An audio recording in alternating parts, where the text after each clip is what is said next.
Alright, next thing we're going to talk about is chapter 7.3, which is sampling distributions of a proportion.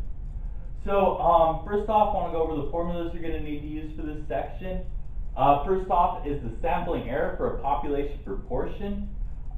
It's just p hat, which is the sample proportion, subtract out p, which is the population proportion. Pretty much the same as sampling error when we were talking about x bar. It was x bar minus mu, same kind of deal, right?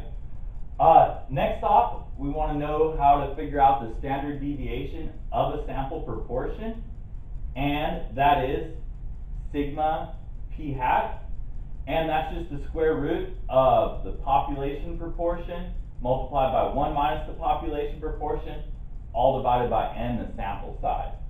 Now, that is only true as long as the sample size multiplied by the population proportion is greater than or equal to 5, and the sample size multiplied by 1 minus the population proportion is also greater than 5.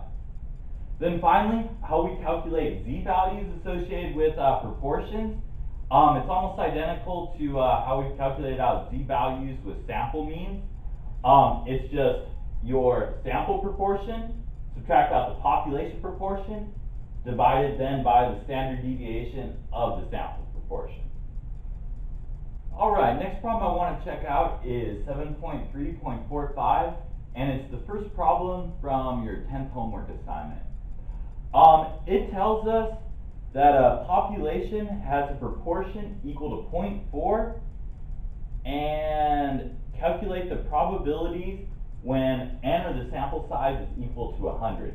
And the first one they want us to find is they want us to find the probability of getting a sample proportion that's less than or equal to 0.46. So what I'm going to do again is I'm going to start off by drawing this out on a normal distribution. Of course, our mean is going to be just the population proportion of 0.4.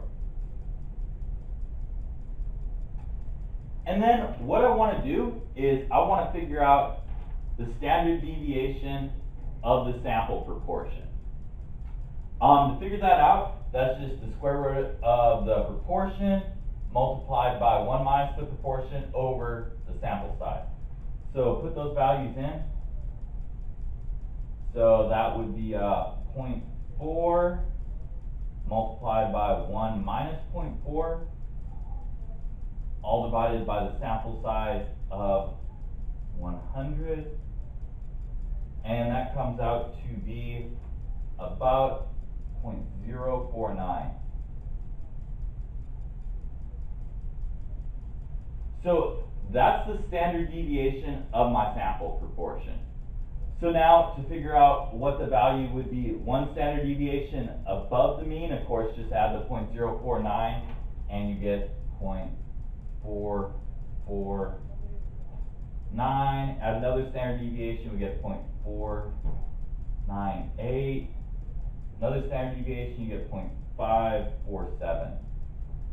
One standard deviation below the mean, you subtract off the 0.049 and you get 0.351, then 0.302, and 3 standard deviations below the mean is 0.253. Oh, actually, let me back up just one moment. The standard deviation of the sample proportion, this formula only applies, remember, if we verify that n times p is greater than 5, and n times 1 minus p is also greater than 5. So let me back up and just verify those real quick. N again is our sample size, which in this case is 100. P, population proportion, is 0.4. And that is equal to 40. So we're okay there. Once again, and our sample size is 100. Multiplied by 1 minus our population proportion of 0.4, which is equal to 60. So we're definitely okay there. So this is applicable then. All right. Now, I'm asked to figure out the probability of getting a sample proportion that is less than 0.46. So let's see, here's 0.449, here's 0.498, so 0.46 would fall somewhere between them.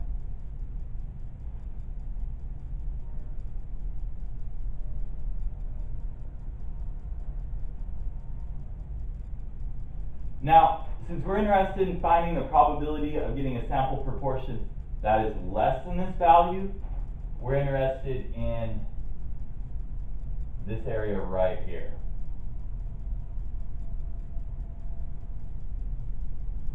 Now, once again, we're not given values of a distribution that has a mean of 0.4 and a standard deviation of 0.049.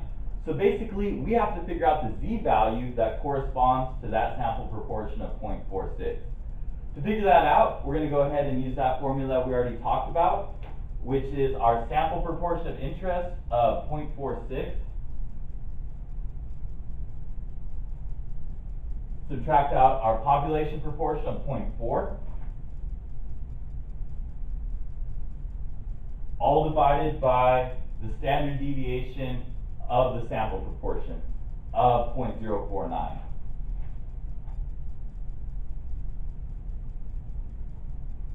And that gives us a z-value of about 1.22. So, of course, that's right about there.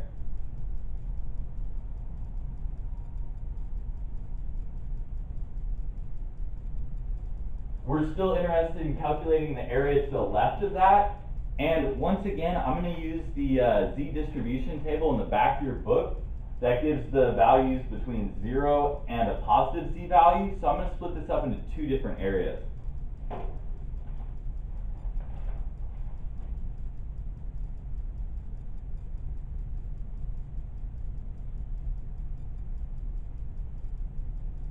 The area of everything to the left of the z-value of 0 is, of course, 1/2 or 0.5.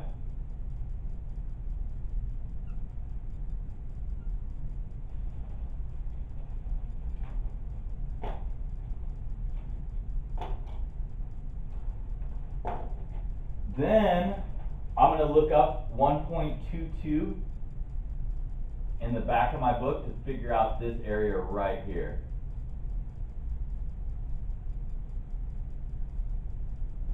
And I look that up and I get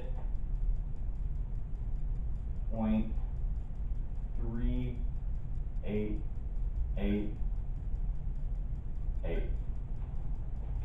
So then finally, to answer my question, to get the probability of getting a sample proportion less than or equal to 0.46,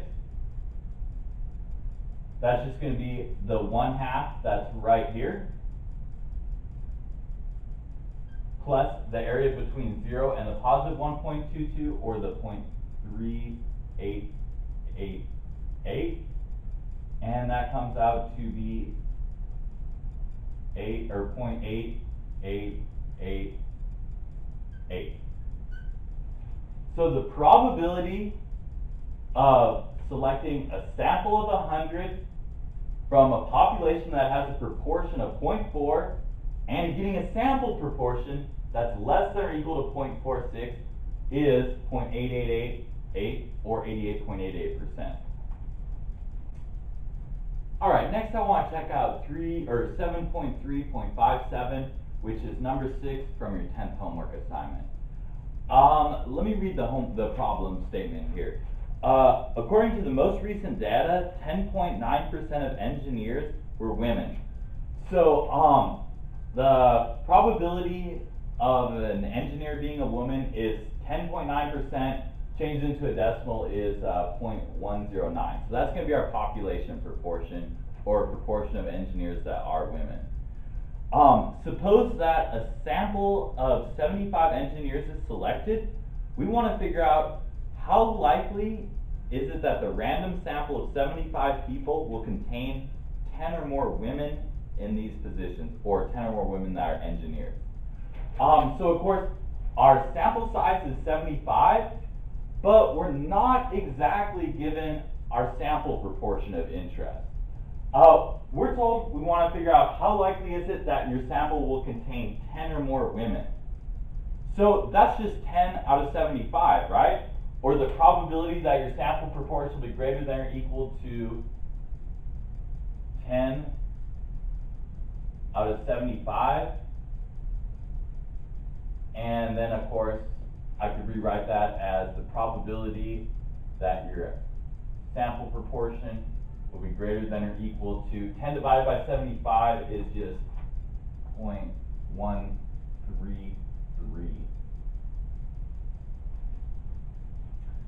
All right, so once again, I'm going to go ahead and graph it on the normal distribution, and then I'm going to move it over to the standard normal distribution. That way we can look up the probability values, or basically the area of interest. All right, so first off, I guess, I'm going to calculate out the standard deviation of the sample proportion, and that's equal to the square root of the population proportion multiplied by 1 minus the population proportion, all divided by the sample size of 75. So we have a standard deviation of 0.036.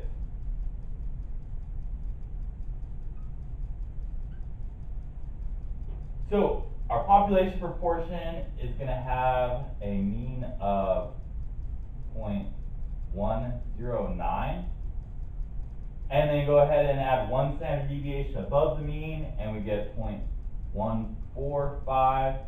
Add another standard deviation, we get 0.181. Yet another standard deviation, we get 0.217. One standard deviation below the mean, or subtract out the 0.036, and we get 0.073. Two standard deviations below, we get 0.037. And then finally 0.001. Once again, you would want to go ahead and verify that n times p and n times 1 minus p is greater than 5. They are in this situation. All right, so we're interested in the probability that our sample proportion is greater than or equal to 0.1333. So let's see. 0.109 is there, 0.145 is there, so 0.133 would have to be somewhere between them.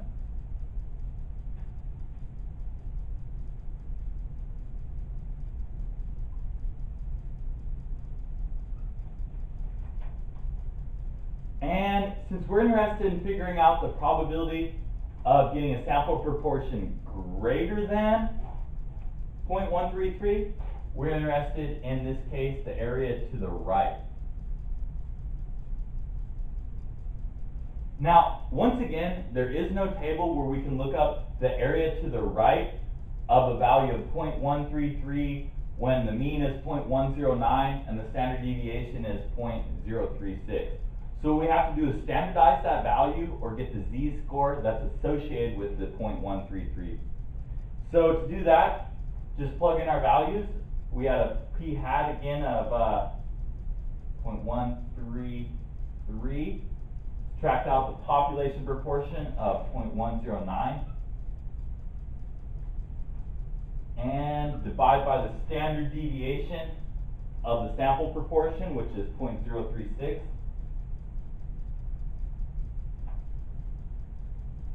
And we come up with a z-value of 0.67.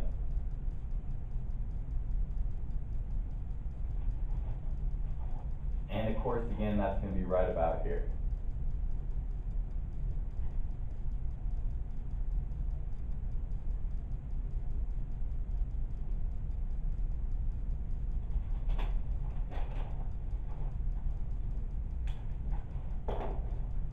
And once again, we're interested with the area to the right.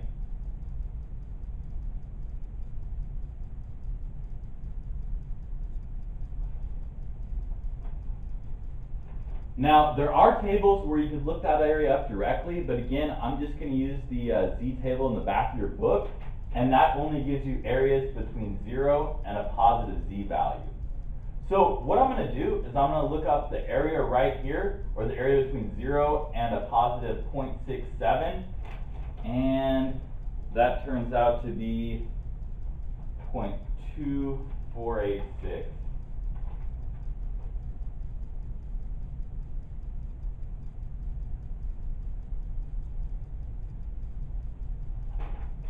And that corresponds to, again, the area between 0 and 0.67.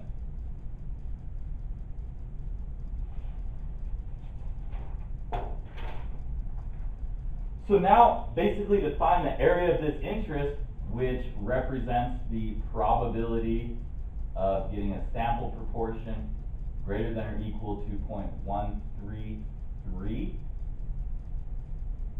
what I do is I know from 0 to positive infinity, or over here is 0.5, so it makes sense that I would just take the 0.5 and subtract off this little chunk, and then I'd be left over, or I'd have what's left.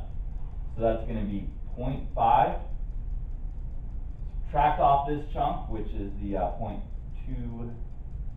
0.2486, and we come up with 0.2514.